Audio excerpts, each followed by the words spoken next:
Well, greetings, everybody. Welcome once again to the RecPoker podcast. I'm your host, Steve Fredlund. And as always, we are sponsored by Running Aces Casino and Racetrack. And I want to thank those guys for all they do to support the podcast. This is fantastic. They believed in us when we were first starting out, and they've been with us and seen us grow. So thanks to Running Aces. And if you get a chance, stop by there. Check out their website, runaces.com. A lot of great stuff going on there. A lot of great tournaments, some really cool year-end stuff happening as well. Some really big, nice field tournaments. So you'll want to check that out as well. So as we continue to think about what we're doing here with RecPoker, more and more, what's emerging is this idea of building community. I've heard from a ton of you guys. I've gotten emails, I've gotten Facebook messages, Twitter DMs, all kinds of stuff. And what seems to be really resonating with you guys is this idea of creating a community, both in the broader sense, like this RecPoker Nation context, but also for you individually.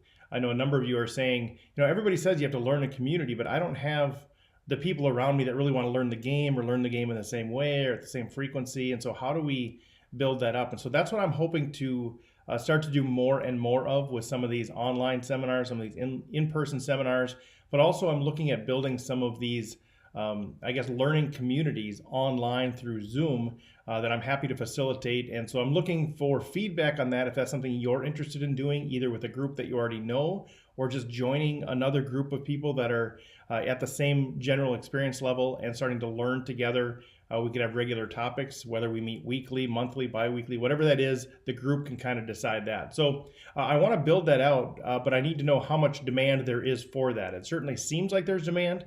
But if there's enough, then I'll help build it. And I think we'll make a go of that. And I think that'll be super helpful for a lot of people. A couple of quick things, just sort of a reminder. Next Thursday, or this coming Thursday, November 29th from 7 to 9 p.m. Central Time, that's Minnesota time here in the U.S., we're going to be doing an online player panel. So a Q&A with some great recreational players. It's really designed to be something where you can join and you can ask your questions and they can answer it, and they have some different perspectives. And I think it's going to be very, very helpful. So please go to recpokertraining.com, go under learning opportunities, and there's a player panel option there to get all the information you want on that. Also, just finalized December 16th in Lino Lakes, Minnesota, we're going to be doing our first live play and learn seminars. So we're going to do one from noon to 3 and one from 4 to 7 p.m. And they are what we talked about before, where people play, and then after the hand, all the hands are revealed, and then we go through the hands and talk about some different, we ask kind of why decisions were made, we give some new insight, we look at different ways that things could have been done, bet sizing, all of that stuff. We've done it once before and it's fantastic, but this is the first time doing it through RecPoker, and I think it's going to be great. So go there, go to the same place, recpokertraining.com, learning opportunities. The play and learn section has more information on that, but you can also just reach out to me if you have any questions. That's going to be fantastic. The noon session is designed more for entry-level players, people that have less experience, and I'm going to be leading that session. The 4 o'clock session is for sort of that next level player, certainly still a recreational player, but a little bit more advanced, a little bit more experience, and that one's going to be led by Matt Hamilton. So great stuff coming up there. So feel free to reach out if you have any comments, questions, concerns about any of that stuff. I also want to take a second to thank, we have 3 new Patreon subscribers, Tracy Salzbrunn, Jack Burke, and Matt Sundberg. And I want to thank you guys for coming alongside of what we're doing here. Certainly the more we can get supported through Patreon, the more free content we can put out. And that's what we're hoping to do, is kind of build up that base of support so that we can continue to provide more and more free stuff. I love to do player panels. I love to do seminars. I love to do meet and greets. I love to do play and learns. And ideally, my dream is that one day we can just offer all that stuff for free. But obviously, we need to have the support on the other end. So your support on Patreon is huge. And I think even more so, it's just a huge encouragement to me personally to have people say, hey, we support what you're doing. We love what you're doing. Thanks for the free content. And coming alongside of us that way. So thank you to Jack and to Tracy and to Matt for your support on that deal. Now today I'm going to revisit something that was a long session that we were doing on my opening hand ranges. I took a break from it to try to apply some things, to incorporate some feedback from all of you guys. And I got some really good feedback, and I got some really good insights as I was actually playing those things. And I found out that there were some hands that I was raising with that I thought, this is actually better as a call behind. And there's some hands that I was calling behind that I think, man, this really should be a raise spot. And so I've adjusted some of those things. I've re-looked at my opening hand ranges and my strategy, and I'm really excited about where it ended up. So I'm going to share that with you. I'm not going to provide all of this as like a content, like all of the details of the webinar and all those things. Eventually, I'm going to build this out into something that actually is a one standalone sort of thing that goes through all of the math and all of the ranges and everything in great detail. This is really designed as a high-level summary. I'm still working on it, but I really want your feedback on this, both in terms of if you've played it, which I know some of you are doing, what's working, what's not working, but also just looking at it as from a third party.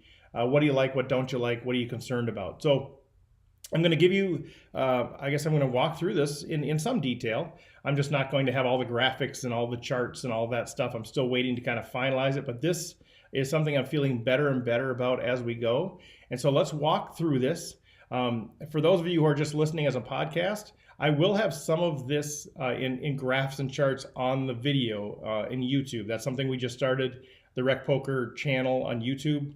I'm just saying I'm not going to have all the details, all the charts, all the pretty graphics, but there will be some of that on YouTube. So if you don't want to try to take notes while you're driving, watch the video when you can, and I will try to at least give the high level information as a visual representation as well.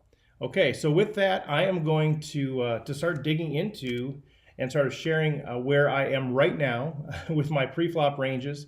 One of the things that I've started to incorporate too is the learning that we did at our live seminar with Matt Hunt was the anatomy of an MTT, a multi-table tournament. And so he broke tournaments down into 6 phases. And the first 2 phases are something I'm going to pay attention to with this. So I'm trying to look at how do I determine my opening hand ranges, my pre-flop decisions early in a tournament, but distinguish a little bit between phase 1, which he called preservation, and phase 2, which he called expansion. So I am making some tweaks depending on where we're at there. And so the first thing I needed to do was to say, well, what do we mean by phase 1 and phase 2? And he doesn't give detail as far as what he's thinking, but he does give some high level thoughts on it. And so I took that and I said, well, for me, what does that mean? When do we move from the preservation phase to the expansion phase? And it's a gradual thing. It's not like this binary, okay, one hand, now we're here, now we're there. It's a gradual thing, but what's a general framework for doing that? And I looked at blind schedules. I looked at when do we hit the antes? How many people generally are left there? Also, how do we think about the bubble? Like when should the ICM considerations for a bubble actually start appearing? So let's say you have 10 people are going to be paid. Does the ICM implications of the bubble start when there's 11 left, 12 left, 15 left, 20 left? When does that actually start? When should you start considering that as part of your decisions? And so as some general guidelines, what I've done is I've said, I'm going to consider the preservation stage up until there's about half of the field left. So obviously that's a pretty long phase. But until there's about half of the field left, I'm going to consider this preservation, meaning I'm going to play good, solid poker. I'm going to take opportunities when they're there, but I'm going to be bent toward preserving my chips. I'm going to be in a low volatility acceptance sort of paradigm there. So about half the field, that's going to be when I'm going to start going. That's my trigger for moving into the expansionary phase. Now, I think it might be closer to like 60% of the field left, 65% of the field left. But I think this is close enough and it's easy to remember.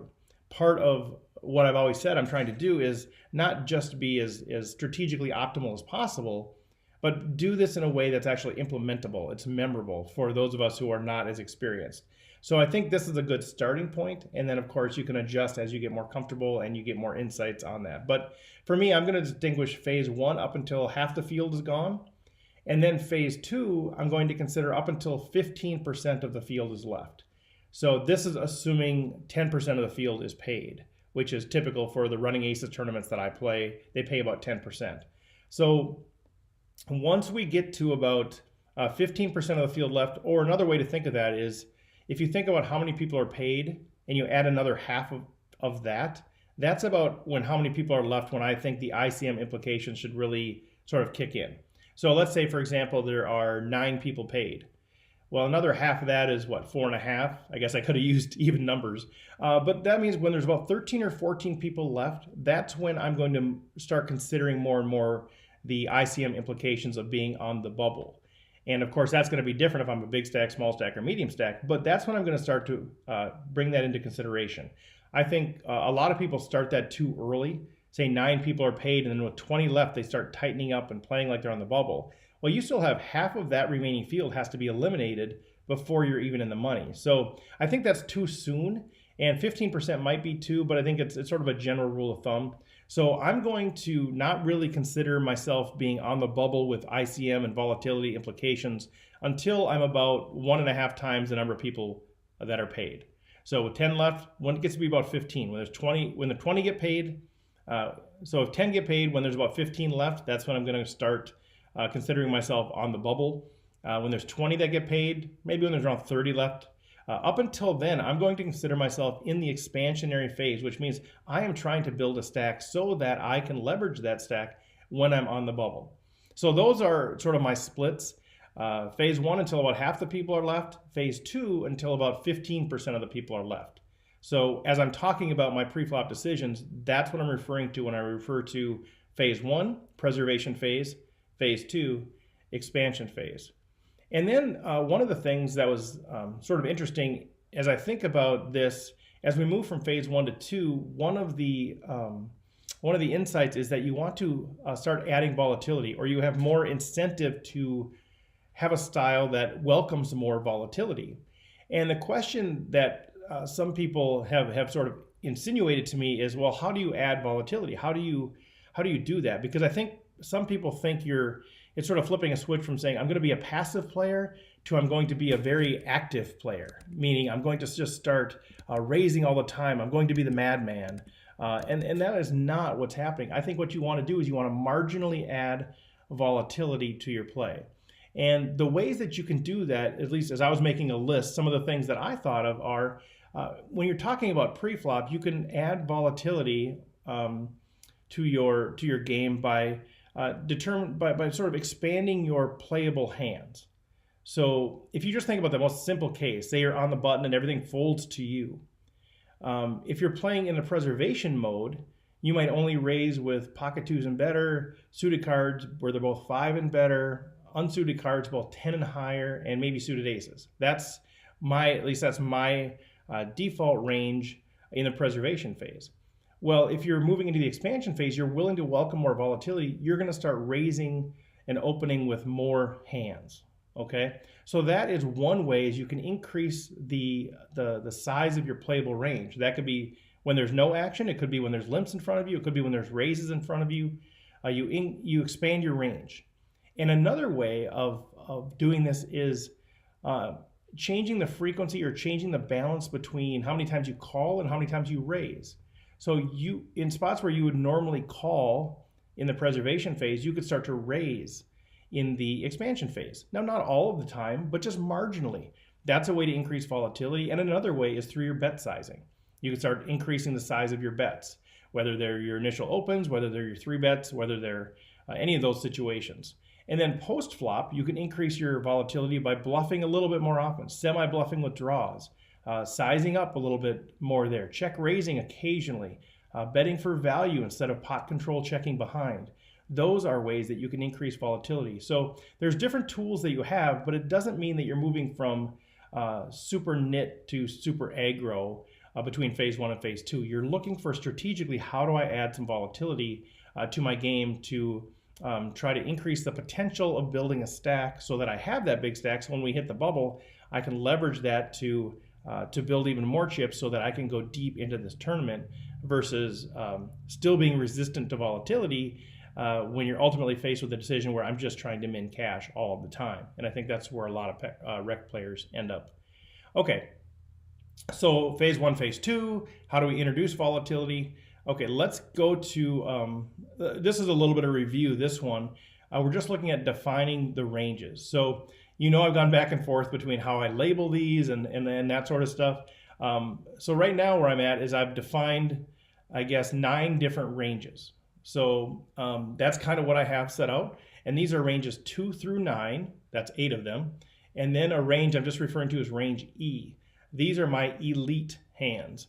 And this will come into play later. But I think as long as we know what those ranges are, then we can more simply say, well, I have to be in this range to play this or whatever. So range E for elite is just referring to pocket queens, pocket kings, pocket aces, and ace king suited.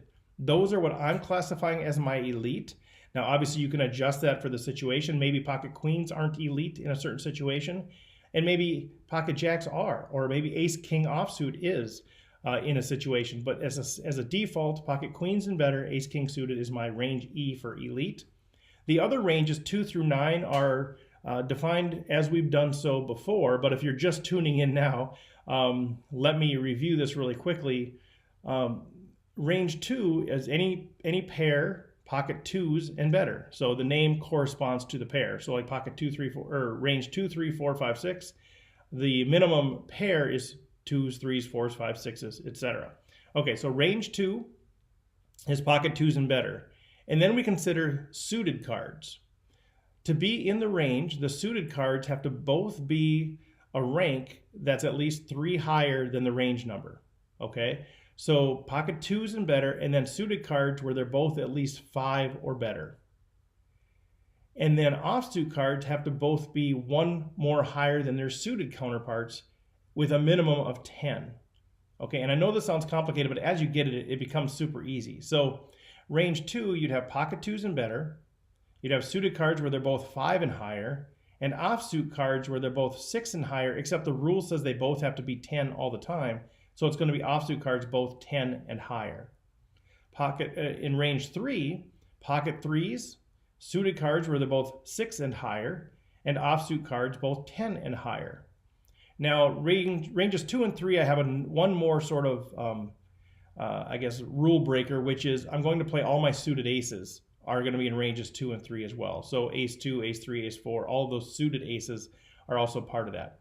But if we continue on, range 4 would have pocket 4s and better, suited cards 5, 6, 7 and higher, and offsuit cards 10 and higher.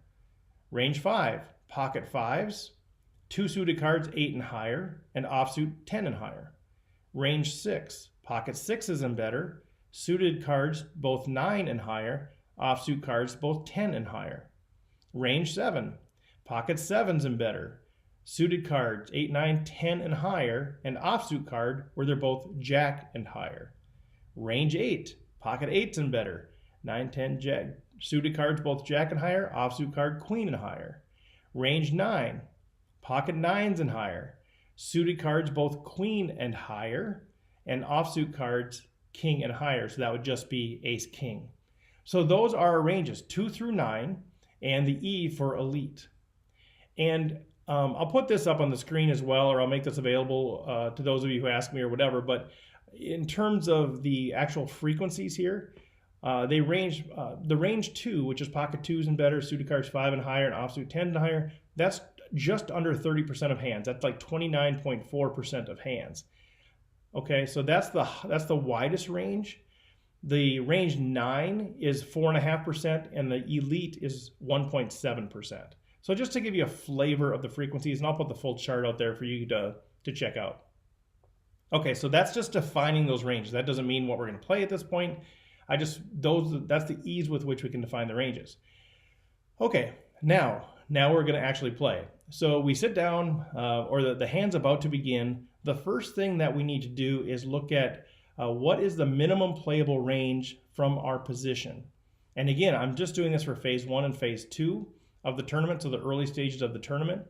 But before the cards are dealt, identify your minimum playable range on your position. So you start with the button. If you are in the button, you are in playable range 2. If you're the next one over, if that means you're in the cutoff, you're in range 3. If you're somewhere in middle position, you just look at the button, you say, okay, you're range 2, range 3, range 4, range 5, range 6. So you determine what is your minimum playable range based on your position, and we move away from the button. We don't start with under the gun because this depends on how many people are left after you. So that's why we want to start with the button and go back this way. So that's the first step, is say, okay, I am in range 6 or whatever range you might be in. And then you can look at your cards. And then you will know the first thing to do is say, okay, is my hand in that playable range or not? And most of the time, it's not going to be. So you can immediately say, oh, not in the range. If it's 2 suited cards where one is below a 10, immediately you know you are not going to be in this hand if you follow these guidelines. If it's suited cards that aren't in that range, you just know you're gone. If it's paired cards that are not in that range, you just know you're gone. So you can sort of stop that mental energy piece by knowing what range you're in, look at your hand, and know you're out of the hand. If you're going to be in the hand, then there's more mental energy to be expended, but only in those cases where you're going to be playing a hand. So I think that's a super helpful sort of tip. Okay, so now you know if you're in the playable range or not. Now, hopefully that makes sense. So right now, at this point, you've seen what position you're in, if you're in the default playable range or not. If not, you're done with the hand regardless of what happens. If so, you then need to see what's going to happen in front of you. And there are 3 basic things that could happen in front of you. One is that there's no action. It just folds to you. Another one is that there's 1 or more limpers in front of you. And the third is that there's 1 raise in front of you. Now, as things get more, if there's a raise and a re-raise and a raise and all kinds of action, then it becomes a little bit more strategic, and those things you can't really rely on defaults as much. But in general, there's one of those 3 things going to happen: no action, limps, or a raise. And so this next section is really to determine, based on that action, if you are in the default playable range, to determine what you're going to do in response to that action. So the easiest one, of course, is if there's no action in front of you, it just folds right to you. Then if you are in the playable range, which you've already decided if you're in or you're out, if you're in that range, go ahead and raise. Your action is to raise. And I'm just a proponent of never open limping. If you're the first one into a pot, I don't like the idea of limping. I think it's too easy for people to tell what you're doing, that you're raising big hands and you're just limping, your average hands. So I'm a proponent of opening if you're the first one to act. And I generally use a 2.5 times size, but that's a whole nother discussion that we could get into. So that's the easiest action. If there's no action and we're in the playable range, go ahead and raise. The next thing is if it's a limped pot. So if 1 or more people come into the pot and they limp, you're going to keep the same playable range. If your hand was in the playable range, it's still in the playable range. The question becomes, am I going to limp behind or am I going to raise? And so we want to have a decent split between how often we just limp behind and how often we raise. And then even more so, when we raise, we want to be polarized in that raising range. We want some of our raises to be bluffs, and we want some of our raises to be for value. Those are with our good hands. And so all of the work that I put into this is about trying to figure out a system that balances these well. It plays the hands that I want to play, but it also splits them well between limping behind and raising. And then for when I raise, it splits them well between raising for bluff and raising for value, because we don't want to just be raising for value. We don't want to only be raising there with our big hands, because we become exploitable then. We want to make sure people know that we're capable of raising with worse hands for a few reasons. First of all, we can just pick up pots that way. Sometimes we just win with those bluffs, but other times people may push. We want people to push back on us when we have aces. We want to raise and have people re-raise us when we have aces. We don't want people to just all fold. That's just a very small pot, and with aces we have a chance to win a nice pot if somebody has a good hand. So anyway, that's part of the idea here. And so this whole notion is about splitting our ranges so that we can take advantage of those sort of conceptual strategic advantages. Okay, so let's say, for example, I'm on the button, which is playable range 2. So that includes any 2 suited cards that are at least 5 or higher. Now, if there's limpers in front of me, I look down and I see Jack 5 suited. All right, that's kind of a crappy hand, but it's in our pre-flop playable range. So what I'm going to do then is I'm going to say, what I want to do is I want to raise with my bluffs with my worst hands, and I want to raise for value with my best hands. And so what I'm going to do when I am in this phase 1 is I am going to look, if my hand is in the playable range, but it's a suited 4-gapper or more, I'm going to raise that as a bluff. And if it's in range 9, I'm going to raise that for value. So that's how I'm polarizing my ranges. So hopefully that makes some sense. So I'm going to raise with suited 4-gappers and raise with range 9. Else I'm just going to call behind.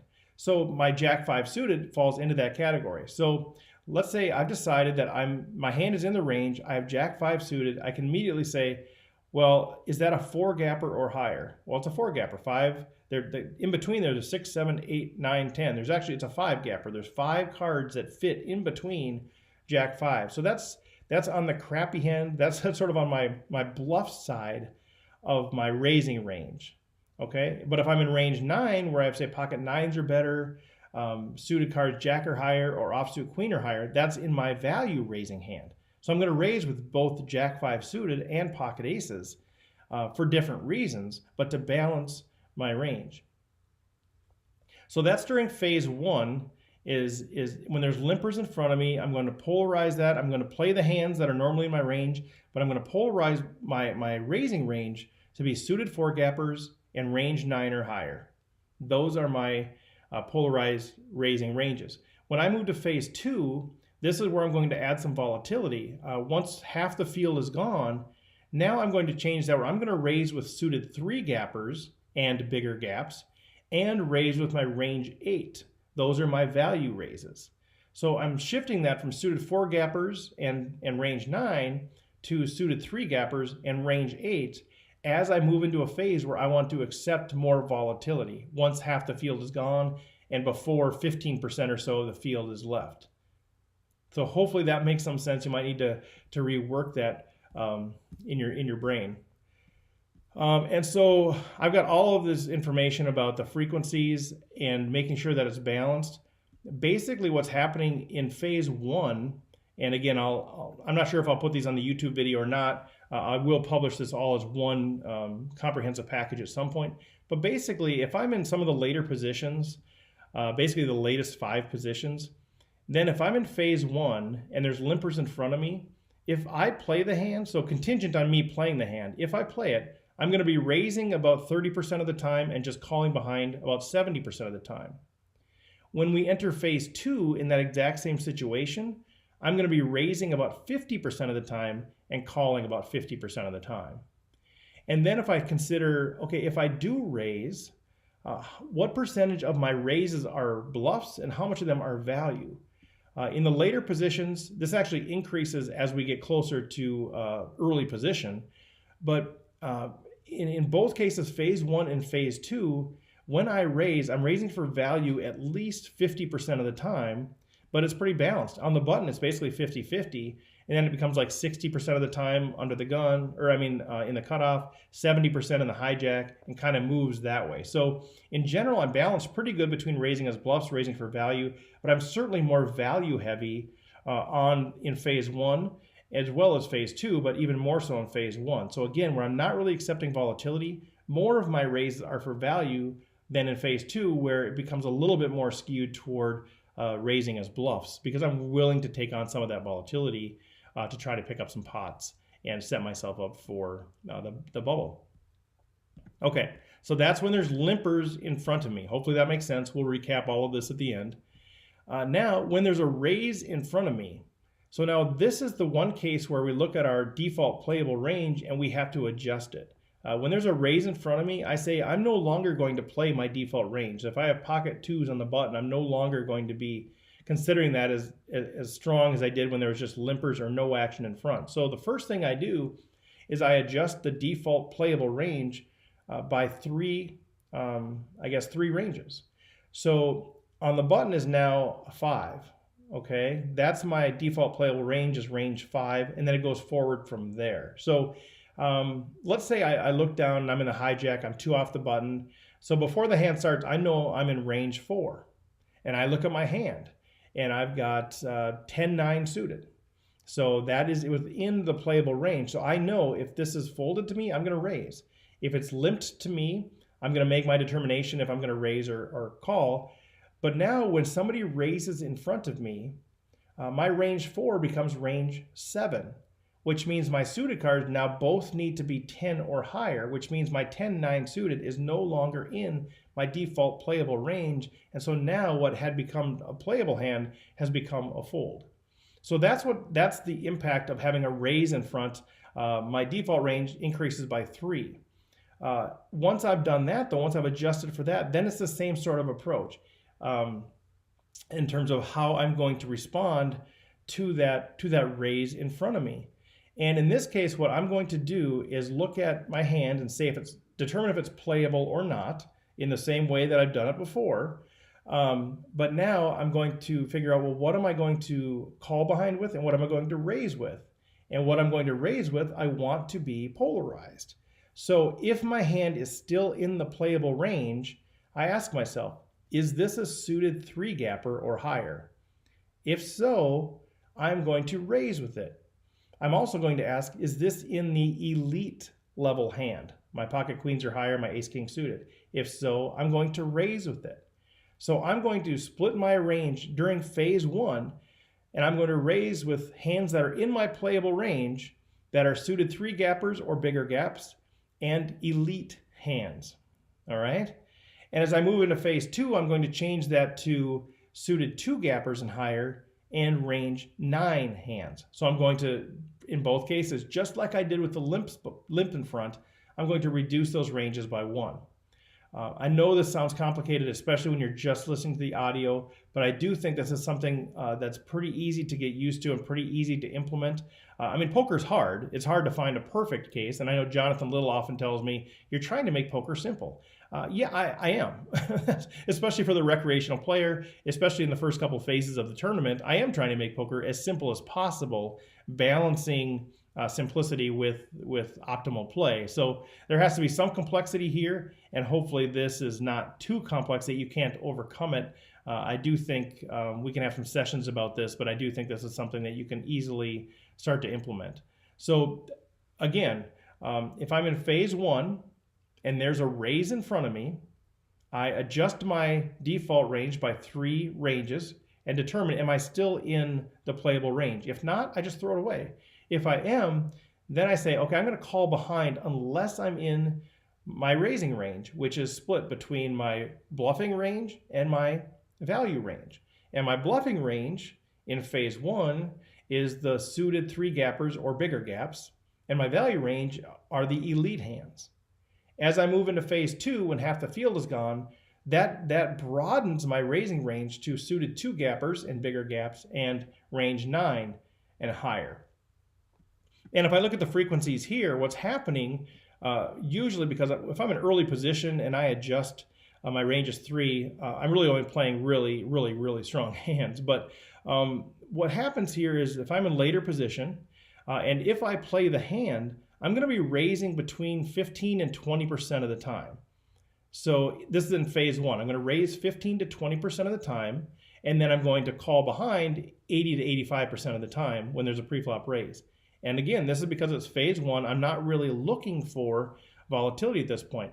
When we move to phase 2, though, when I adjust my raising ranges quite a bit, I'm now going to be raising between 35 and 45% of the time when I play the hand and calling 55 to 65%. So I'm going to be, if I play the hand, I'm going to be raising about twice as much, 3-betting, re-raising, whatever you want to call it, pre-flop, when I've moved into phase 2, the expansionary phase.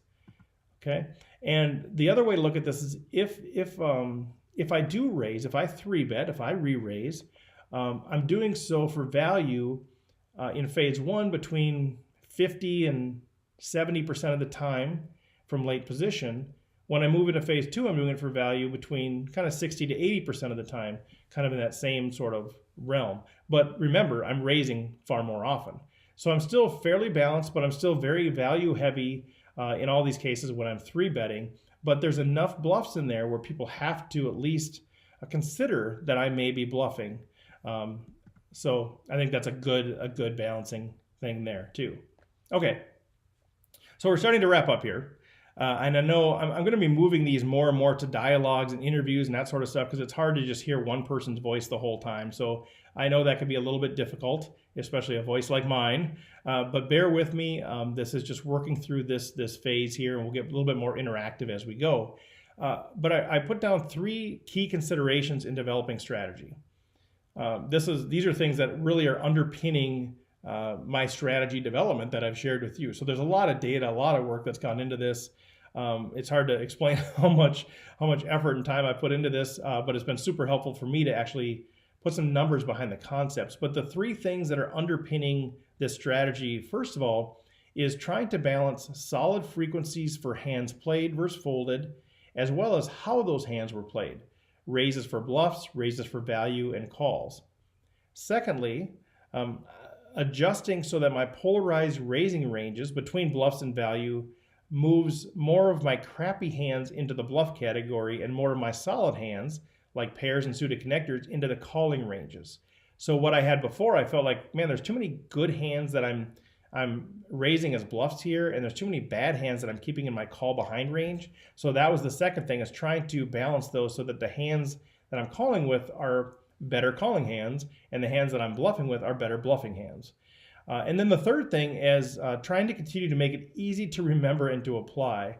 And this continues to be kind of the biggest struggle as I'm trying to improve the frequencies, improving the balance. It becomes more and more difficult to try to incorporate into memory and be applicable. But I have been using the strategy more and more as I play, and a lot of it is becoming second nature. So I think as this thing gets solidified, it's going to be very actionable and helpful for all of you that are wanting to look for a default strategy.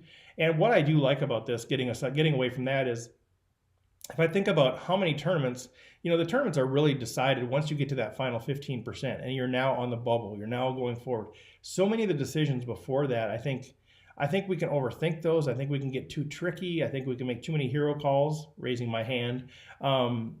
I think a good, balanced, yet straightforward approach is more optimal in these weekly tournaments that we're playing at Running Aces or home games, that sort of thing. I think not outthinking ourselves. I think making decisions in advance is super helpful, and that's what this is really designed to do. So you don't just look down and somebody limps under the gun and you're the next to act, and you look down at King Jack and you're like, oh, what do I do here? This seems like a good hand. I mean, you can do that, but I just feel like there's so much emotional energy spent and not really knowing and trying to incorporate all of that information at real time versus just knowing, is this in my range? Is this not in my range? And if so, what do I do with it as a default? And then allowing any information you have from how the game is playing to adjust that for you, rather than trying to not have defaults and just sort of synthesize it all real time. So I think this is adding value in that way. Okay, the final thing I wanted to talk about with the strategy here is just summarizing again all of this stuff that I just shared with you. So here is the basic strategy, at least how I'm going to incorporate it. Number 1, before the hand is dealt, identify the playable range based on my position. So the button is 2 and then moving from there. So I need to decide, what's my playable range? 2, 3, 4, 5, 6, whatever it is. Secondly, look down at my hand and see if it's in the playable range. If not, then I know I'm just done with the hand. I don't need to expend more mental energy wondering if I'm going to play or not. If I look down and I see unsuited cards that at least one is lower than a 10, I know I'm going to pitch it all the time. And that's going to be my most common hand anyway. Okay, so if I look down and see a pair that's below my range, I pitch it. If I look down and see suited cards that are below my range, I just pitch it. Or at least I have to wait for my turn. But you know what I mean? I can mentally check out. So look at my hand, know if I'm going to play it or not. And then if I'm in the playable hand range and there's no action in front of me, I raise. If I'm in the playable range and there's just one or more limpers in front of me, I know I'm still going to play the hand. Now I have to decide, am I going to limp behind or am I going to raise? The default is to just limp behind, but I'm going to raise in 2 situations. I'm going to raise with my worst hands, and I'm going to raise with my best hands. Now, in phase 1 of the tournament, where we still have more than half of the people left, I would argue that my bad hands are those that are suited 4 gappers or bigger gaps, and my really good hands are my range 9 hands. My pocket nines and higher, my suited cards jack and higher, and my offsuit cards queen and higher. Okay, so that's if there's limps in front of me. My default is to limp if I'm in the range, but I'm going to raise with suited 4-gappers, and I'm going to raise with anything in range 9. If I move into phase 2, now I'm between that 15% and 50% of the people left, I'm going to relax those raising constraints a little bit. Instead of suited 4-gappers, I'll now raise with suited 3-gappers and bigger gaps. And instead of range 9, I'm going to now raise with range 8 hands and better, and then limp behind with the others. And then the final situation is if there's a single raise in front of me, what am I going to do?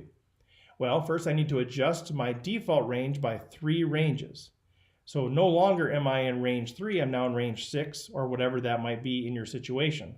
So now I know my new playable range, and I re-ask myself, is my hand in that new playable range? If not, prepare to fold. If so, I'm either going to call behind or I'm going to re-raise. Okay, those are my only options. Once I know I'm in the playable range, I'm going to call or I'm going to re-raise. The question is, what am I going to re-raise with?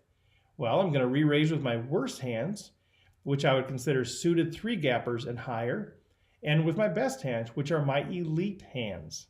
My pocket queens and higher, my ace-king suited. Everything else, I'll just call behind the initial raise. If I move into phase 2, I'm now going to relax those 3-betting constraints. So now I'm going to 3-bet or re-raise with my suited 2-gappers or higher and my range 9 or higher. That's what I'm going to do behind raises in phases 1 and phases 2. So that's a summary of the strategy. You might want to replay that a little bit. I'll try to write it out.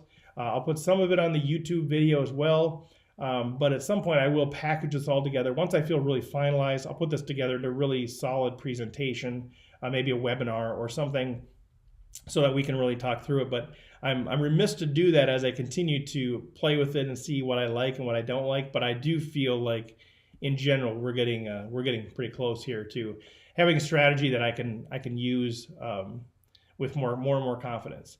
So that's the end of the content. Just a couple of reminders. November 29th, 7 to 9 p.m. Central Standard Time. A great panel of players. Ian Matakis, Matt Hamilton, Max Havlish, Alan Carty will be online to answer your questions. Go to RecPokerTraining.com to find out more, to sign up for that deal. Also, live play and learn sessions, December 16th. You can go out there to check out more information on that too, but we're going to have 2 different levels. One from noon to 3, one from 4 to 7 p.m. It's going to be a great time. I'm super excited about it. I really am. It's going to be a good time. I'll try to record it if we can figure out how that could work, so that we can make it available to those of you who are not in the area. And also, reminder, I'm looking to build some online discussion groups, maybe 8 to 12 people. Let me know if you want to be part of that, what sort of structure you want, what sort of frequency, and we'll start to build those out. And also, reminder, if you have a group of people that you play a home game with or whatever that want to do some private training, happy to do that. If it's local, I can get there. If it's not local and we can make the finances work, I'll travel to you. But also we can do some things online. We can do some webinar type things, some Zoom sort of things where we can, I can facilitate a discussion there and share some of the content there as well. So whatever your imagination is, we'll try to make it work. And then just final reminders, thanks to all you guys, thanks to my friends, my listeners, the contributors, all of you guys out there that are part of RecPoker Nation. It's super encouraging and fun to see this thing grow. But I love your feedback, man. Your feedback has been the lifeblood of this thing, so keep it coming. Also, thanks to Running Aces for continuing to sponsor us. You can encourage us by going out to patreon.com, and you can support us for as little as $1 a month. Super encouraging, super helpful. Again, thanks to Tracy and Jack and Matt for your recent Patreon support. And you can also do a lot for us by going out and liking us, subscribing, writing a review, rating us, doing all of that stuff out on iTunes or Stitcher or wherever you get your podcasts, or subscribe on YouTube now. You can do that. If you want patches, if you want to represent with either a sew-on patch or an adhesive patch, let me know. I'll send those out to you free of charge. I just need an address to send them to. And then also you can get some cool merchandise out at floptheworld.com/RecPoker, hats, shirts, sweatshirts, all that kind of stuff.